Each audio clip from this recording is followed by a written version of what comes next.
Mozart тобының солисі, танымал әнші Сәкен Майғазиев әлеуметтік желідегі парақшасында Нұрлан имаммен бірге отырған сәттен видео жариялап, көпшіліктің назарын өзіне аударды.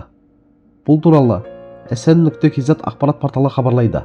Видеода өнер иесі Нұрлан имамның алдында сөз сөйлеп, адам болмысы, өзгелерді қабылдау және толеранттылық тақырыбында ой қозғайды. Сондай-ақ әнші жазба астында айтылған пікірінің мән мағынасына тоқталып өтті. Маған сөз берілген соң, Нұрлан имамның алдында ашылып сөйлеп тұрған мен де жүрек жұтқан жігіт екенмін.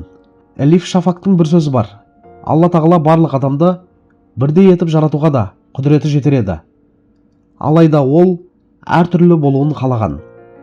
Сондықтан бір адамды екіншісінен төмен санау қате. Керісінше, бір-бірімізді толықтырып, жақсы қасиеттерімізді арттырып, кемшілікті жаба білу адамгершіліктің көрінісі. Айтпағым осы еді, деп жазды әнші. Алайда бұл жазба желі қолданушылары арасында екіұдай пікір тудырды.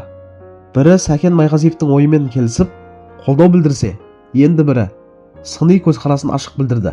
Пікір қалдырғандардың кейбірі: қазіргі отырыстарда жасандылық көп, әніңді айтып жүре берсеңші, әртістердің сөзі мен ісі үнемі үйлесе бермейді, Нұрлан имамды асыра дәріптеудің қажеті жоқ, деген ойларын жазды. Осылайша әншінің ізгі ниетпен айтқан пікірі қоғамда түрлі көзқарас туғызып, қызу талқылауға себеп болды. Құрметті көрермендер, бұл видеодан мен біреуге ақыл айту немесе өзін көрсету ниетін емес, ойымен бөліскісі келген адамды көрдім. Сәкен Майғазиев өнер адамы. Ал өнер адамының қоғамға айтар ойы болуы заңды. Оның айтқаны жаңа нәрсе емес, бірақ әрдайым өзекті тақырып. Адамды адам деп қабылдау, бір-бірін кемсітпеу, бұндай сөздер мінберден емес, жай әңгіме арасында айтылса да, кейбіреуге ой салуы мүмкін. Нұрлан имамның қасында отырып ашық сөйлегені де диалогтың бір көрінісі. Барлығы мінсіз болуы шарт емес, ең бастысы ниет. Ал желідегі сынға келсек, ол да қалыпты жағдай сияқты. Қоғамда әркімнің пікірі әртүрлі, бәріне бірдей ұнау мүмкін емес.